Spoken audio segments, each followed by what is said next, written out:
قرآن سے بھی پتہ چلتا ہے. قرآن مجید میں اللہ تعالیٰ کا ارشاد ہے وَمِنْ أَهْلِ الْكِتَابِ مَنْ إِنْ تَأْمَنْهُ بِدِينَارٍ لَا يُؤَدِّهِ إِلَيْكَ إِلَّا مَا دُمْتَ عَلَيْهِ قَائِمًا وَمِنْهُمْ مَنْ إِنْ تَأْمَنْهُ بِقِنْطَارٍ يُؤَدِّهِ إِلَيْكَ. اللہ نے فرمایا اہل کتاب جو یہود و نصارہ ہیں, یہودی بھی اور عیسائی بھی, ان کو اہل کتاب کہا جاتا ہے, کہ ان میں بعض ایسے ہیں کہ ایک دینار بھی ان کو دے دیا نا, ایک سکہ بھی, چونی بھی دے دی, 1 روپیہ بھی دے دیا, تو تمہیں واپس نہیں لوٹائیں گے جب تک سارا دن ان کے سر پہ کھڑے نہیں رہو گے. اور فرمایا ان میں ایسے بھی لوگ ہیں کہ سونے کا پہاڑ بھی اگر دے دیا تو فوراً واپس لوٹا دیں گے. تو اللہ تعالیٰ نے اہل کتاب میں بھی برے اور اچھوں کی جو تعریف کی اس موقع پر, اس میں بھی معیار پیسوں کا لین دین. تو پیسوں سے بہت جلدی انسان ٹریس ہو جاتا ہے کہ آدمی کیریکٹر کا کیسا ہے. باقی پھر نظریات ہیں کہ نظریہ درست ہوتا ہے تو اعمال درست ہوتے ہیں. بعض لوگ کیریکٹر کے اچھے ہوتے ہیں, ان کا کانسیپٹ ہی کلیئر نہیں ہوتا بہت سی چیزوں میں, ان کو اسلام سمجھ میں نہیں آ رہا, تو پھر ایسے لوگوں کو سمجھاؤ گے تو سمجھ میں آنا آسان ہوگا. والا صحیح ڈیفائن نہیں کر رہا ہوتا, یہ تو سمجھانے والے کی بھی غلطی ہے نا. شیطان بعض دفعہ کچھ غلط چیزیں دماغ میں ڈال دیتا ہے, وسوسے ڈال دیتا ہے وغیرہ وغیرہ.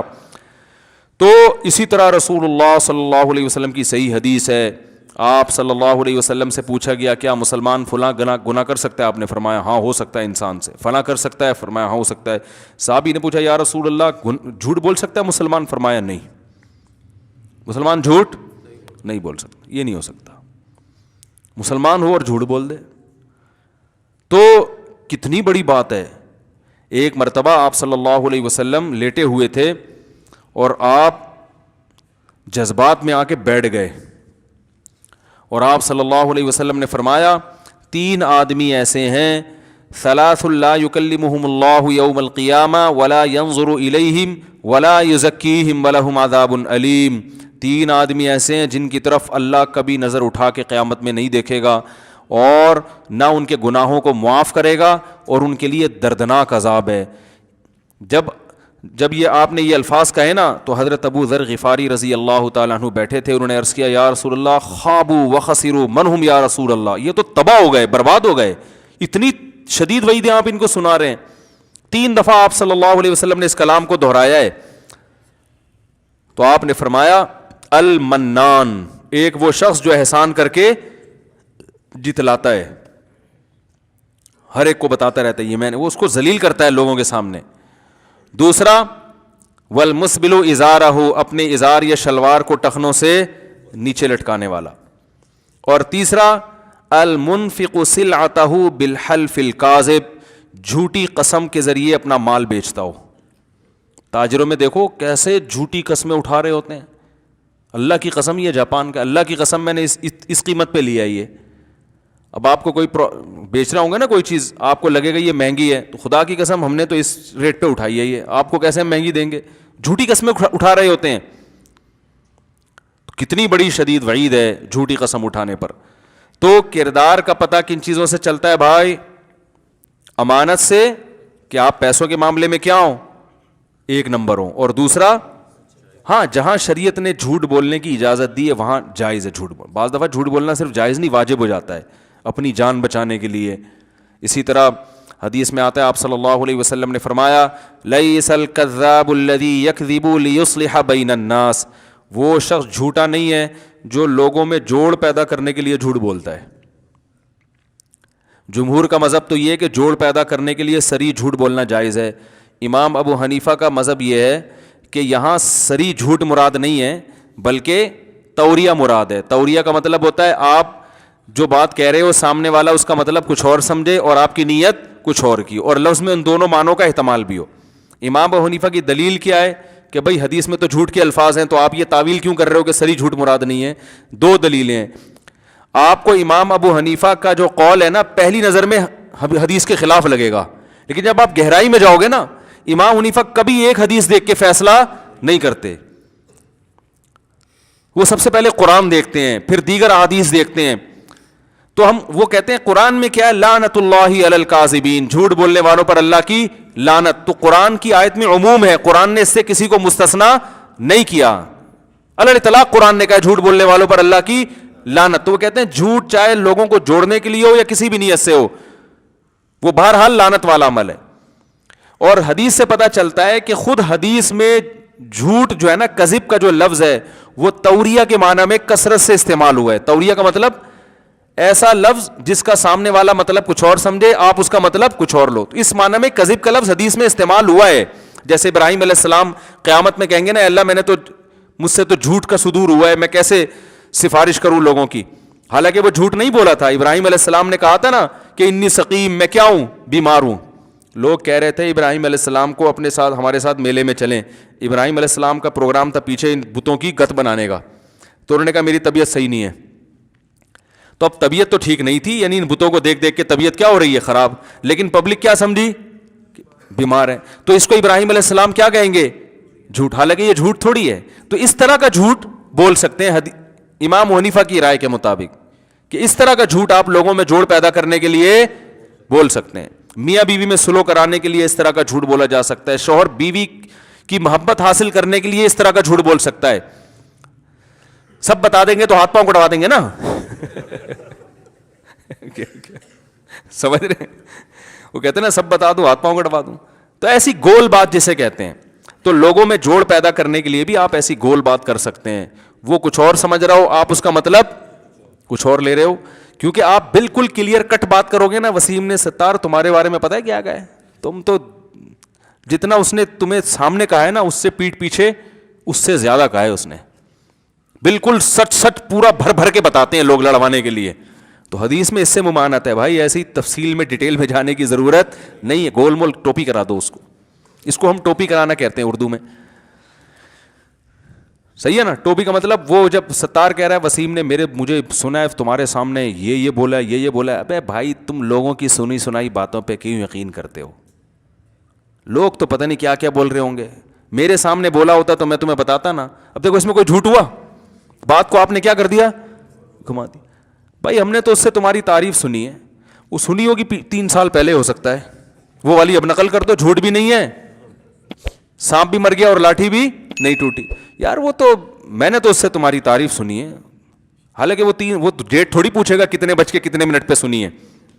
اور اگر وہ بالفرض یہ پوچھ بھی لے کہ کب سنی ہے, اب چھوڑو یار ان باتوں میں کیا رکھا ہے ہم نے تعریف سنی ہے, اب کیا تم پولیس کی طرح انکوائری کر رہے ہو. اور یہ جو باتیں کی ہیں نا اس نے میرے سامنے, تو لوگوں کی باتیں ہیں بھائی, لوگوں کی باتوں میں مت آؤ. اگر میرے سامنے کی ہوتی تو میں تمہیں بتا دیتا. اب اس میں کوئی جھوٹ بھی آئے, حالانکہ اس نے کی ہے بھر بھر کے. تو اس طرح میاں بیوی کو بھی جوڑنے کا حکم ہے اس طریقے سے. بعض دفعہ ایسا ہوتا ہے کہ کوئی عورت کے کسی عیب پر شوہر مطلع ہو جاتا ہے, حالانکہ وہ عورت توبہ کر چکی ہوتی ہے. اب آپ جا کے شوہر کے سامنے بھر بھر کے پورا بتاؤ آپ کی بیگم نے یہ حرکت کی ہے, تو وہ طلاقیں ہو جاتی ہیں. اس کو گول کر دو. ابے بھائی یار ایسا ہی پتہ نہیں بدگمانیاں بھی ہوتی ہیں خام خمیں, بھابھی تو بہت اچھی ہیں, ہم نے تو جتنے خاندان کی عورتیں ان سے ان کی تعریف ہی سنی ہے, تمہیں غلط فہمیاں ہیں. اور یہ اس طرح کر کے نا, دیکھو اچھے لوگ مارکیٹ میں بڑے چھاٹ چل رہے ہیں, لڑوانے والے زیادہ ہیں. مجھے یاد ہے ایک میاں بیوی کا کیس یہ ہوا کہ شوہر نے بیوی کو 1 طلاق دے دی. اب جہاں 1 طلاق ہوتی ہے نا, آپ کو پتہ ہے کہ پھر پبلک دوسری تیسری بھی دلوا دیتی ہے. پبلک یہ کرتی ہے, جیسے شوہر نے 1 دے دی, اب لڑکی کے رشتہ دار اور محل, ابے یہ دیکھو اس نے کیا کیا ہے, طلاق دے دی بیوی کو اتنی اچھی. تو آدمی نا اب اپنی جھیب مٹانے کے لیے, اپنا عیب چھپانے کے لیے کہ میں نے غلطی سے دی ہے, وہ اور پھر بیوی پہ الزامات لگانا شروع کر دیتا ہے. او بھائی میں نے بالکل صحیح دی ہے, بالکل صحیح کیا میں نے, تمہیں کیا پتا یہ ایسی ہے, وہ ایسی ہے. وہ لڑائی پھڈا, تو وہ اگلی 2 بھی دے دے گا, آج نہیں تو کل دے دے گا. ادھر عورت کو لوگ ورغلاتے ہیں, تمہیں 1 طلاق دے دی اس نے, یہ تو بڑا الو کا پٹھا ہے, تمہارے اندر تو کوئی خرابی نہیں ہے. او بھائی یہ تو دینے سے پہلے کی باتیں ہیں نا, دینے سے پہلے تو اور طریقہ ہوتا ہے. جب دے دی ہے تو اب جوڑ پیدا کرنے کا طریقہ, رجوع کرنا شریعت میں مستحب ہے کہ اگر دے دیے تو رجوع کرو. تو میں نے دیکھا کہ ایک شخص نے اپنی بیوی کو طلاق دی, تو لوگ اس طرح سے ورغلا رہے ہیں, اور یہ تو الو کا پٹھا ہے, یہ تو ایسا ہے, یہ تو ویسا ہے, یہ فلانا ہے, وہ اور لڑائی. ایک سمجھدار آدمی تھے, ان کو پتہ چلا, وہ اس کے پاس گئے, انہوں نے بولا یار 1 دی ہے نا, کہہ رہے وہ اب میں بھی بیٹھا ہوا تھا وہاں, کہہ رہے ہیں کہ بھائی ہم نے تو اپنی زندگی میں یہی دیکھا ہے کہ ایک طلاق کے بعد تو میاں بیوی میں محبت اور بڑھ جاتی ہے. میں نے کہا چھوڑی تو بہت بڑی ہے, لیکن بات اس آدمی نے کیا کی ہے, بالکل صحیح کی ہے اس موقع پر.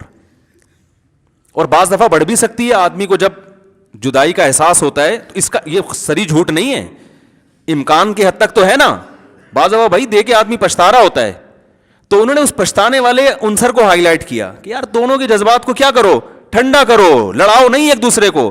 مرد کو تانے دو گے وہ اپنی جھیپ مٹانے کے لیے اور غصے میں آئے گا, کوئی اپنی غلطی تسلیم نہیں کرتا. آج کل لوگوں میں یہ سینس تھوڑی ہے, اتنے حوصلے ہوتے تو طلاق کیوں دیتا بھائی. ٹھیک ہے نا. تو انہوں نے کیا کہا, وہ بڑے عمر کے آدمی تھے, سفید داڑھی تھی, سمجھدار تھے ماشاءاللہ. تو انہوں نے کہا یار دی تو ایک طلاق تو ایک ہی دی ہے نا, کہ 3 تو نہیں دی ہیں. تو ایک طلاق کے بعد تو ہم نے تو یہی دیکھا ہے کہ جنرلی ایسا ہی ہوتا ہے کہ محبت کم ہونے کے بجائے بڑھ جاتی ہے. تو بیٹھو ابھی کرتے ہیں اس مسئلے, اتنا بڑا مسئلہ نہیں ہے یار, یہ تو اور اچھی زندگی اب انشاءاللہ گزرے گی تم دونوں کی. تمہیں بھی احساس ہو گیا, کوئی مسئلہ نہیں. عورت کو بھی یہی کہا انہوں نے. میں نے کہا یار درجنوں لوگ اس کیس میں دیکھے, خاندانی ماشاءاللہ ایک آدمی دیکھا ہے. تو یہ مطلب ہے حدیث کا کہ جھوٹ بولتا ہے لوگوں کو جوڑنے کے لیے. تو آپ نے فرمایا ایسا شخص اللہ کے ہاں جھوٹا شمار نہیں ہوگا. تو حدیث کا مطلب ہے ایسا تو سچوں سے کروڑا گنا سچا ہے. اب ایسے موقع پہ آپ سچ بول رہے ہو. آ کے ایک دی ہے, وسیم نے ایک دی تھی, اس کے بعد اگلی 2 بھی اگلے دن ہی دے دی تھی. کیونکہ جب ایک دیتا ہے نا تو بیوی کے دل میں ایسی نفرت بیٹھتی ہے. پھر ہمارا تجربہ یہ ہے کہ دوبارہ پھر آپس میں جوڑ ہوتا نہیں ہے. پھر ایک دفعہ جب طلاق دیتا ہے تو طلاق ہلکی ہو جاتی ہے زبان پہ, پھر بار بار دیتا ہے. احتیاطاً بہتر یہی ہے کہ آپ وہ یعنی بزبان حال یہ کہہ رہے ہوتے ہیں, سراہتاً تو نہیں کہتے, یہ چل رہا ہے. تو اپنے ارد گرد نا اپنے خیر خواہوں کو اور اپنے بدخواہوں کو پہچاننے کی کوشش کرنی چاہیے. ہر چیز ہر ایک کے سامنے بیان کرنے کی نہیں ہوتی. خیر خواہ لوگ مارکیٹ میں تھوڑے ہوتے ہیں, بنتے زیادہ ہیں. مارکیٹ میں یہ شو کرنے والے کہ ہم آپ کے خیر خواہ ہیں, شو کرنے والے زیادہ نظر آئیں گے. حقیقی معنوں میں جو آپ کے خیر خواہ ہیں وہ مارکیٹ میں شارٹ ہوں گے. وہ اس طرح کے ہوں گے جو ہلکا, اب یار یہ کیا ہو گیا, کوئی بات نہیں. اور میں تو آگے بڑھ کے کہتا ہوں اللہ نہ کرے اگر 3 بھی ہو جائیں نا, اللہ نہ کرے 3 بھی ہو جائیں تو اب تو ہو گئی نا, اب ریورس تھوڑی ہو سکتے ہیں. اب بجائے لڑوانے کے, چاقو چھرے نکلوانے کے, اب جو دے دی ہے دینے سے پہلے تو چترول لگاؤ اس کے. میں تو کہتا ہوں یہ نوجوان لوگ بات بات پہ طلاق کی دھمکیاں دیتے ہیں, باپ کی ذمہ داری اپنے بیٹے کی کٹ لگا دے کسی دن کہ تو کچھ اور بات کر لیا کر, تو یہ بات بات پہ دھمکیاں کیوں دیتا ہے.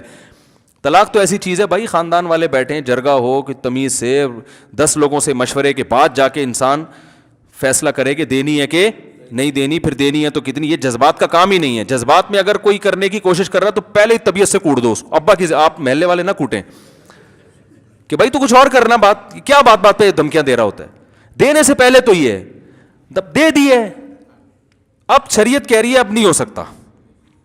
اب اس کے شر تو ہو گیا, اب اس شر کو ختم نہیں کیا جا سکتا, کم کیا جا سکتا. اب میاں بیوی ایک دوسرے پہ الزام لگائیں گے تو یہ شر کم نہیں ہوگا بلکہ بڑھے گا. نفرتیں پھیلیں گی, بچے چھینیں گے ایک دوسرے سے. عورت کا بس چلا وہ باپ سے نہیں ملنے دے گی, باپ کا بس چلا وہ ماں سے نہیں ملنے دے گا. خرچوں پہ پھڈے ساری. اب کیا ہے بھائی, خاندان والوں کو چاہیے بھائی ایک چیز ہو گئی, اب اس کو تمیز سے, جیسے آٹے میں سے بال نکالا جاتا, تمیز سے بیٹھ کے حل کرو, کوئی بات نہیں اب ہو گئی. بات تو یہ نہیں کہنا چاہیے کوئی نہیں ہے, لیکن جب ہو گئی تو اب کیا ہے, ختم. تو اب آرام سے اس کو حل کرو یار. بعض دفعہ نہیں بن رہی ہوتی, علیحدگی ہو جاتی ہے. اب اس کو بہت بڑا ایشو بنانے کی چندہ ضرورت نہیں ہے, کوئی بات نہیں. بچے اس کے بھی ہیں, اس کے بھی ہیں. بچوں کی خاطر جو ہے نا, اب آپ دونوں میاں بیوی والا تعلق تو نہیں ہے, لیکن اتنا تعلق تو ہے کہ وہ آپ کے بچوں کی ماں اور یہ آپ کے بچوں کا باپ. تو نہ آپ اس کو ماں کے خلاف ورغلاؤ گے اور نہ ماں بچوں کو باپ کے خلاف ورغلائے گی.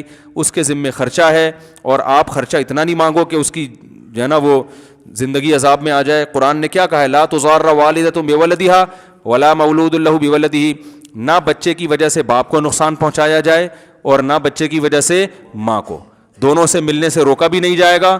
اور جو شریعت کے حکام ہے بھائی, کسی کو ثالث بنا کے تمیز سے محبت سے فیصلہ کر لیتے ہیں. جن لوگوں نے بھی ایسا کیا ہے نا وہ خوش ہیں, ان کے بچے طلاق کے باوجود بہت اچھی طرح سے پلے بڑھے ہیں. اور جنہوں نے ایسا نہیں کیا نا وہ عذاب میں آئے ہیں. بعض دفعہ ماں بچوں کو چھین کے لے جاتی ہے, لیکن بچے پھر یاد رکھو ماں کے بھی نہیں رہتے, کیونکہ باپ کا سایہ محروم کر دیا نا, وہ بچہ نہ باپ کا رہا نہ ماں کا رہا, اور اگر باپ لے گیا تو ماں کی ممتا سے اوپر باپ کے خلاف دل میں ان کے جذبات پیدا ماں کے خلاف جذبات یعنی باپ کے خلاف جذبات پیدا ہوتے ہیں ان کے دل میں.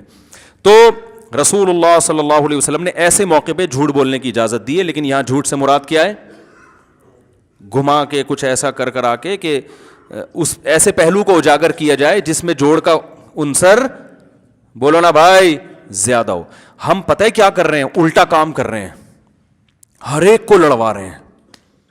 اور سچ بول کے لڑوا رہے ہوتے تو بھی گناہ ہوتا, جھوٹ بول کے لڑوا رہے ہیں.